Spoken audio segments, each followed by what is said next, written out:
Today's video is about the meteoric rise of teen star Piper Rockelle and the absolutely insane lawsuit filed by 11 former members of her YouTuber gang, the Piper Squad. Shalom guys, I hope everybody's been good but better watching this video. Today we're doing good girl versus Will this lawsuit destroy her career? 147 pages of absolute madness, and we're getting into all of it. Because at the root of this thing is the unbelievable amount of money that these kids are making. But first, go ahead and bang those 3 buttons. Let's go. We gotta start by introducing the cast of characters. At the center of everything, 15-year-old Piper Rockelle. Now, she's a controversial character in many ways. People like to attack her for the racy nature of her content, suggestive thumbnails, and so on. Even Pink got in on the action. Now, despite all that, or maybe because of it, Piper and the Piper Squad have paid off handsomely, racking up over 10 million YouTube subs, 2.5 billion views, and millions of dollars. Next up, Mama Rockelle, Tiffany Rockelle Smith. Age 40. You'll see why that's important a little later. Tiffany is Piper's manager mom, and it would appear she's the brain trust behind Piper's fame. Producing and directing videos and charting her daughter's course from unknown 9-year-old on the internet to queen of teens, Piper Squad leader, budding pop star.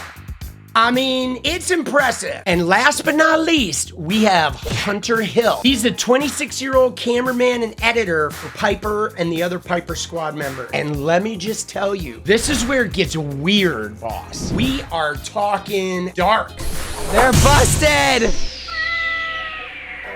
On the other side of the lawsuit are 11 teen YouTubers ages 9 to 16. We are about to expose it all. But in order to do that, we gotta ask one very important question. How did we get here? We gotta go all the way to the beginning, back to April 2017. Piper's early videos, shaving cream, ramen noodles, maple syrup, and mom, Tiffany, filming Piper in the back with her brother, Hunter Hill, when she was 9. No, I'm not joking. What? Stop. Tiffany is 40 and Hunter is 26, so bookmark this moment. Very, very important, but I digress. Tiffany at the helm. It didn't take long for Piper to become a sensation. She went from the bathtub to Hollywood in record time, getting in with the dance scene, scoring a lead on the Brat TV show Manny, getting some FaceTime from Logan Paul. A star is born. I gotta throw in a disclaimer here. I'm not making any morality judgments about the moves. A lot of people do this. How can they dress like that? How can they do this? And I'm not having it. Because at the end of the day, under capitalism,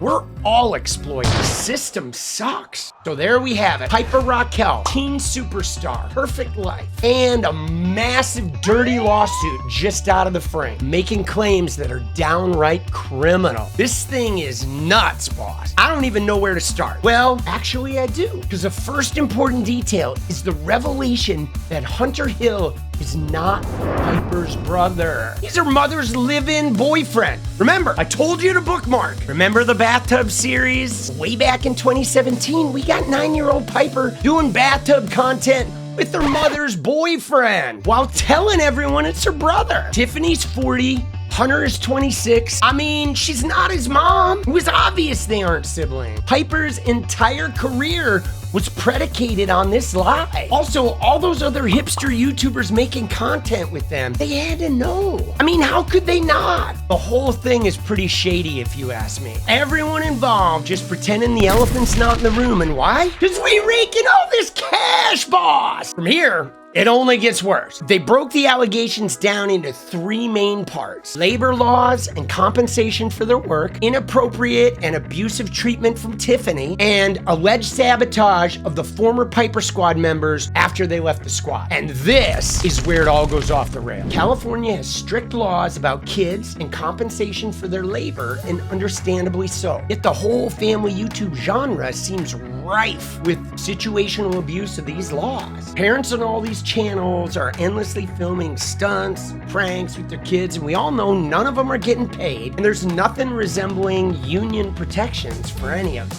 It sucks. And in some of these instances, the channel actually belongs to the parents and they're just using their kids, pimping them out for content. So this first part of the lawsuit is the 11 former members of the Piper Squad filing claims about their appearances in Piper's content. They're saying they were in hundreds of videos uploaded to Piper's channel. Videos that helped blow Piper up and turn her into the huge star she is today. And that none of them received any compensation for any of the filming. And since they left the squad, all their images and likenesses have been used by Piper to continue generating income without their consent. Okay, so they got a point. Another former Piper Squad member, Clementine, left the group saying that Tiffany always had these confidentiality agreements for them to sign. Now that's always a warning sign. So it's possible that this was being talked about like while they were still in the squad. And maybe it even had something to do with the rift amongst the squad members, like behind the scenes. Obviously, each of the former members benefited from the exposure and the clout, but they also definitely contributed to the blow up. In fact, the complaint also claims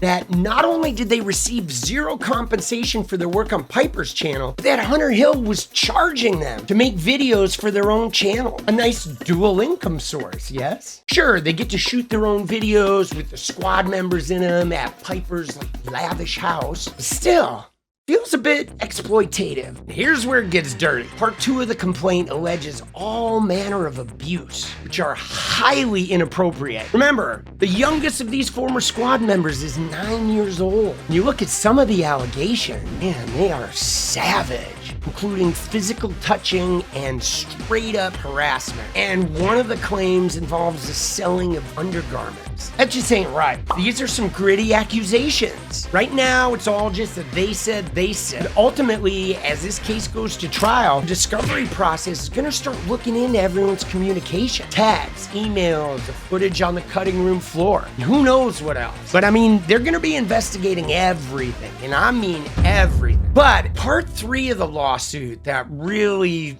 I don't know, man, it hit me and seemed the most intriguing. The suit makes very clear allegations of Tiffany Rockelle Smith and Hunter Hill engaging in a targeted sabotage of these influencers' YouTube channels after they left the squad. And the suit contains like 50 pages of exhibits, and this is just where it gets really, really shady. After they left the squad, all of their channels followed this excruciatingly similar trajectory, and none of the parents of the 11 former members were at all involved in like the creative direction of this explosion into fame land. So yeah, these kids are gonna leave the squad and their content's gonna drop off.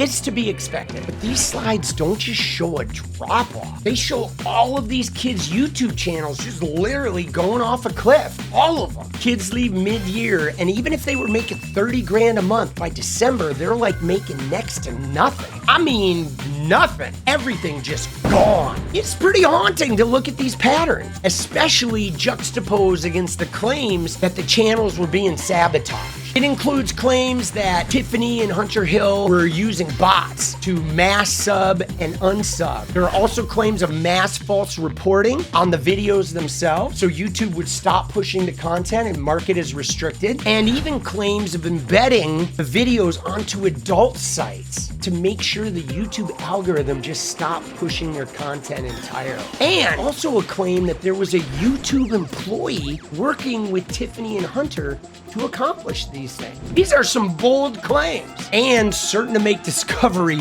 super interesting, because I don't see how a jury trial can examine these claims without looking pretty deep into the YouTube algorithm and kind of seeing what's going on behind the scenes. I gotta admit, when I first read the claims, it seemed really far-fetched. It did. After looking at the data, I couldn't help but notice like a trend in the way they all fell off. It really is uncanny. Astonishing, really. And frankly, as somebody who survived like 1,000 fake cancels, I can say that these algorithms, they just don't feel fail-safe. In their attempts to protect the social media users, the AI have these inherent flaws that actually empower the people who are trying to do damage. And if it turns out to be true that a YouTube employee was actually helping them, man, this is gonna be seismic.